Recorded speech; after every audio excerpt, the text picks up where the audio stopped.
Hello and welcome to Obipedia powered by Abhimanyu IAS. My name is Niharika Baliya और आज मैं आपके साथ में बात करने वाली हूँ regarding RBI grade B recruitment. We are going to talk about the job profile of RBI grade B officers.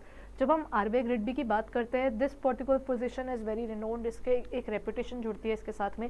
एक ऐसी जॉब जहाँ पर आपके पास 9 to 5 का जॉब प्रोफाइल रहता है, 5 days अ वीक आपने काम करना होता है और साथ साथ एक फास्ट पेस ग्रोइंग ऑर्गेनाइजेशन के अंदर जुड़ना। एक ऐसी ऑर्गेनाइजेशन जो कि एक रेगुलेटरी बॉडी है which regulates the entire banking system of the country. कितनी सारी चीज़ें जो ये ऑर्गेनाइजेशन करती है, तो इसको अगर आप देखकर चले तो इसका जो आरबीआई ग्रेड बी के ऑफिसर्स है, इनका जॉब प्रोफाइल क्या है, क्या स्कोप ऑफ ग्रोथ रहता है। These people if they go into the particular time period, तो सबसे जाया जाए तो they can reach up to the position of deputy governor. इनकी एक अच्छी खासी ग्रोथ का स्कोप आपको दिखेगा।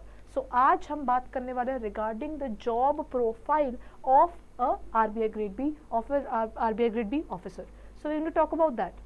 जब हम इस एग्जामिनेशन के पॉइंट ऑफ व्यू को देखते हैं, इसमें 3 चीज़ें हैं, फेज 1, फेज 2 और इंटरव्यू।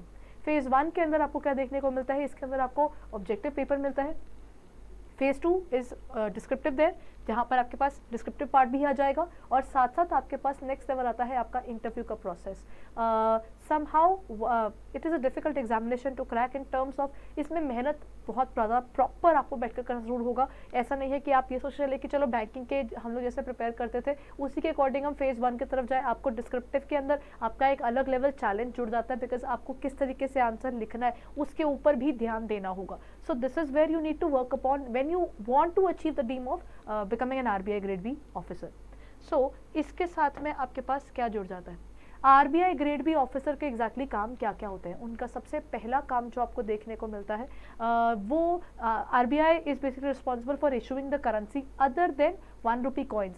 सो एक आरबीआई ग्रेड बी ऑफिसर की तरह जब आप काम करते हैं तो आपको ये इंश्योर करना होता है कि करेंसी जो है वो सही तरीके से इशू हो रही है या नहीं हो रही है। जितनी रिक्वायर्ड करेंसी इशू करने की रिक्वायरमेंट है बैंक्स को, उनकी करेंसी इशूएंस में कोई इश्यूज तो नहीं आ रहे हैं। सो the basic working of issuing currency is basically done by RBI grade B officers. They maintain that particular work, issuing of currency for to the banks. तो जो नीचे आरबीआई ग्रेड बी के आरबीआई के साथ जुड़े हुए जो बैंक्स रहते हैं, उन बैंक्स के साथ में जो करेंसी की इशू करने की रिक्वायरमेंट रहती है उसको मेंटेन करने का काम आरबीआई ग्रेड बी ऑफिसर का होता है। सो उनको ये चीज़ मेंटेन करके चलनी है कि करेंसी किस तरीके से इशू हो रही है, हमेशा वहाँ पर उस पर एक बैलेंस बना रहे। सो ये सबसे पहला काम आ जाता है RBI grade B job profile के अंदर, उनकी वर्किंग के अंदर। नेक्स्ट उनके पास आ जाता है, देखिए हमारा जो इकॉनमी है वो अप्स एंड डाउन्स के साथ में चलता है। मतलब यहाँ पर जब हम इसकी बात करते हैं तो फाइनेंशियल स्टेबिलिटी एक बड़ा इंपॉर्टेंट रोल प्ले करती है। जैसे इन्फ्लेशन के समय, डिफ्लेशन के समय क्या करना होगा, उन सब चीज़ों के फैक्टर्स को दिमाग में रखते हुए आरबीआई ग्रेड बी ऑफिसर्स को पूरी उस चीज़ के रिगार्डिंग वर्किंग करनी पड़ती है कि किस तरीके से हम इन्फ्लेशन और डिफ्लेशन को कंट्रोल करते हुए हमारी इकॉनमी के अंदर हम कौन कौन सी चीज़ों के ऊपर वर्क कर सकते हैं। How can we improve and maintain the economy, financial stability किस तरीके से मेंटेन की जा सकती है जब हमारे इकोनॉमिक साइकिल के अंदर हमारे पास बूम, रिसेशन, डिप्रेशन जैसी चीज़ें आती जाती रहती है। डिमांड और सप्लाई का भी अगर इम्पैक्ट रहता है। एट द सेम टाइम अभी समय पैंडेमिक का भी एक इम्पैक्ट है, तो आपकी इकॉनमी को किस तरीके से फाइनेंशियली स्टेबल बनाए रखना है, वो पर्टिकुलर पोर्शन भी आरबीआई ग्रेड बी के ऑफिसर्स को मेंटेन करके चलना होता है। That means it's a bigger responsibility. उसके रिगार्डिंग उनको नॉलेज होना, उनका एक वो थॉट प्रोसेस डेवलप होना बहुत ज़्यादा ज़रूरी हो जाता है। दैट्स वाई जब आप इंटरव्यू देने जाएंगे तो आपको इन सब चीज़ों को ध्यान में रख के चलना होता है कि what is the kind of ideology that is required in your mind to clear that job. ठीक है, इंटरव्यू के लिए जब आप क्लियर करने का सोचते हैं।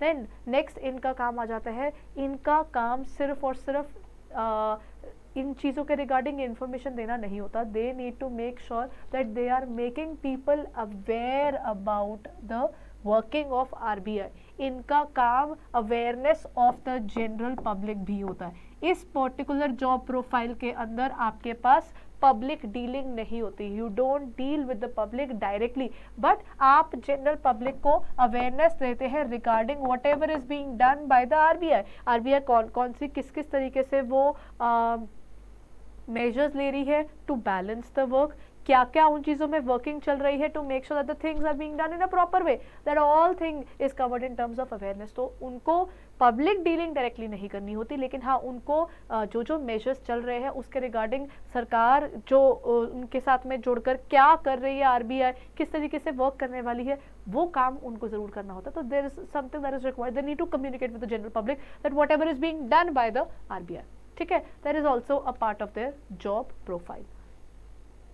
Okay, then the next point that comes is ये सरकार के एडवाइजर भी है, that means they are going to give advices to the government whenever there is some crisis, whenever they are managing their accounts, whenever they are working with different जो इनकी schemes चल रही हैं उसके regarding कैसे काम करना है। तो गवर्नमेंट के एडवाइजर के तौर पर जब ये काम करता है तो आरबीआई ग्रेड बी ऑफिसर को उस एडवाइजर्स के बारे में भी सोच कर चलना है, क्योंकि RBI grade B, again RBI is basically an advisor to the government, they are also maintain the treasury of the central government. तो इतना सब कुछ जब वो मेंटेन कर रहा है तो आरबीआई ग्रेड बी के ऑफिसर को सरकार को जहां पर प्रॉब्लम्स आती है in terms of finances and in the maintenance of the accounts, तो उन सब चीज़ों को साथ में जोड़कर they are going to advise the government about all these things in detail. So then that means उनके ये एक एडवाइजर का रोल प्ले भी करते हैं, ठीक है। उसके अलावा they also manage the government account, सरकार के जो अकाउंट्स होते हैं ये उनको भी मेंटेन करते हैं, how they are going to work about all these things. और साथ ही साथ अब जैसे अगर वो ये सब देखते हैं, they are working for the government, they are also regulating the banks as well. तो आरबीआई ग्रेड बी ऑफिसर्स को ये भी चेक करना होता है कि जो बैंक्स है वो कितनी ज़्यादा कंप्लायंसेस को फॉलो कर रहे हैं। तो they are the ones who are going to review कि बैंकिंग के अंदर किस तरीके से वो कंप्लायंसेस को देख रहे हैं या फिर नहीं देख रहे हैं। All the compliances which are specified to the banks कि उनको कोई चीज़ करनी कैसे है, वो अगर वो नहीं कर रहा है उसको भी रिव्यू करके चलना और उसको रिपोर्टिंग करना, उसके ऊपर एक्शन लेना, वो भी उसके रिगार्डिंग भी वर्किंग इनको देखनी होती है। That means RBI grade B officer is basically a position where there is plenty of responsibilities. आपको कॉन्फिडेंशियलिटी मेंटेन करनी जरूरी हो जाती है, बिकॉज आप गवर्नमेंट के बहुत हायर लेवल ऑफिशियल बन जाते हैं और वहाँ पर कॉन्फिडेंशियलिटी इज एसेंशियल, बिकॉज ये बाकी बाहर पता चलती है तो ये प्रॉब्लम हो सकती है। लेकिन इस जॉब के अंदर अगर आप देखते हैं तो देखिए आपका टाइमिंग डिफाइंड है, आपका वर्किंग जो है रिस्पॉन्सिबिलिटी है वो बहुत ज़्यादा है, लेकिन उसी के अकॉर्डिंग आपका पे स्केल भी हायर है और साथ ही साथ आपको गवर्नमेंट की तरफ से कंफर्ट भी मिल जाता है। और इसकी ये ट्रांसफरेबल जॉब जरूर है, लेकिन इसमें ऐसा नहीं है कि you going to go into extremely rural areas.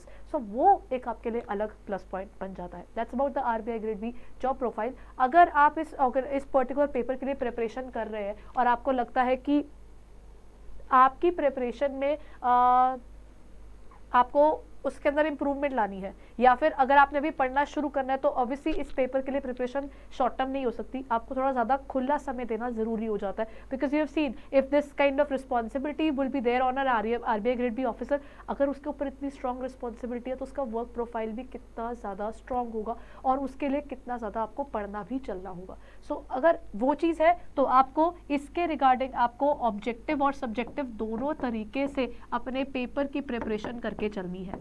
So objective as well as subjective portion आपको कवर करना है और इसी के साथ साथ आपके इंटरव्यू की प्रिपरेशन के लिए आपका जो इनका डिफाइंड सिलेबस है उसके बारे में आपकी अवेयरनेस होना, बैंकिंग की अवेयरनेस होना, फाइनेंशियल अवेयरनेस होना, इकोनॉमिक्स के बारे में आपको जान के रखना, वो चीज़ें इंपॉर्टेंट हो जाती है। And for that you need to review the content, आपको उतना स्ट्रॉन्ग पढ़कर चलना है। So what can you do about it, आप चाहे तो हमारे पोर्टल पर जाकर इसको रिव्यू कर सकते हैं और आपको वहाँ पर हर चीज़ मिल जाएगी। आप चाहे तो वहाँ पर टेस्ट सीरीज देख सकते हैं। इन केस आपको लगता है आपकी प्रिपरेशन कंप्लीट हो चुकी है तो आप डिस्क्रिप्टिव एज वेल एज, जैसे डिस्क्रिप्टिव वाला पोर्शन जो होता है वो सबसे मुश्किल लगता है क्योंकि लिखने का तरीका, आपको सिर्फ कंटेंट पता ही होना चाहिए। एमसीक्यू वाले वर्जन नहीं है, आपको इन डेप्थ उस चीज़ की नॉलेज होनी जरूरी है क्योंकि आपको वो आंसर के वे से प्रेजेंट भी करने हैं। तो आपके लिए टेस्ट सीरीज एक ऑप्शन हो सकती है। और अगर आपको लगता है कि आप बिगिनिंग से पढ़ना शुरू कर रहे हैं तो एक चीज़ होती है आरबीआई की तरफ से हमेशा कुछ आपकी स्पेसिफिक बुक्स उनकी रिकमेंडेड होती है। अगर आपको लगता है आप उनसे पढ़कर कंफर्टेबल है, you can go for that. लेकिन अगर आपको लगता है आपको स्पेसिफिक मेंटरशिप चाहिए, आपको पढ़ते वक्त एक वो जो उनका डिफाइंड सिलेबस है उसके ऊपर आपको वर्किंग चाहिए, then you can go to our portal और वहाँ पर आपको पेड कोर्स मिल जाएगा जिसके अंदर आपको उसकी पूरी डिटेल्स मिल जाएंगी।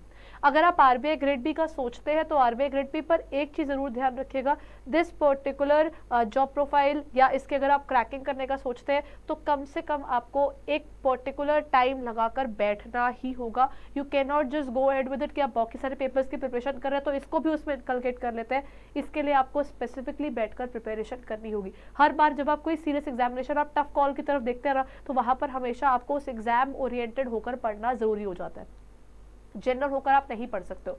सो when you look forward to it, it is important that you look forward to it in such a way कि आप सीरियस होकर पढ़ना शुरू कर दे। अभी अगले साल आने वाला है तो देन, या फिर इस साल के एंड तक आ सकता है, इट डिपेंड्स। अगर जैसे पिछली बार जैन के अंदर हमें देखने को मिला है तो आप उस हिसाब से इसकी प्रिपरेशन करते हुए चल सकते हैं, बट थोड़े तरीके से चलिए और समय से पहले अपनी प्लान करके चलिए how you are going to work for it, because this job profile is something very, you can say it gives you a good amount of success in the future, but for that there's a cost, that is आपका समय आज ज़रूरी हो जाता है, आपका hard work required हो जाता है। So for that you can review on our portal, और उसकी डिटेल्स यहाँ पर नीचे डिस्क्रिप्शन में अवेलेबल है। और अगर आप आरबीआई ग्रेड बी के बारे में जनरली सोच रहे हैं, सीरियस है, तो वेट मत कीजिए, अपनी पढ़ाई जल्दी से जल्दी शुरू कीजिए, क्योंकि इसके पेपर्स क्लियर करना, उसकी प्रिपरेशन, डिस्क्रिप्टिव के ऊपर वर्क करना, that requires certain amount of time. Why to delay then? That is what you can look forward to in terms of the RBI grade B examination. So all the very best for your preparation if you have just started it. और अगर आपने पहले इसको दिया हो और आपको इसका एक्सपीरियंस है तो अब आपको अपनी प्रिपरेशन इतनी स्ट्रेंथन अप करनी है कि अगर पिछली बार रह गया था या नहीं हो पाया था तो इस बार कोई कमी ना रहे। सो हम मिलते रहेंगे आपको अपनी हमारी क्लासेस के अंदर, और आप चाहे तो हमारे कोर्सेज को रिव्यू कर सकते हैं यहाँ पोर्टल में। Thank you.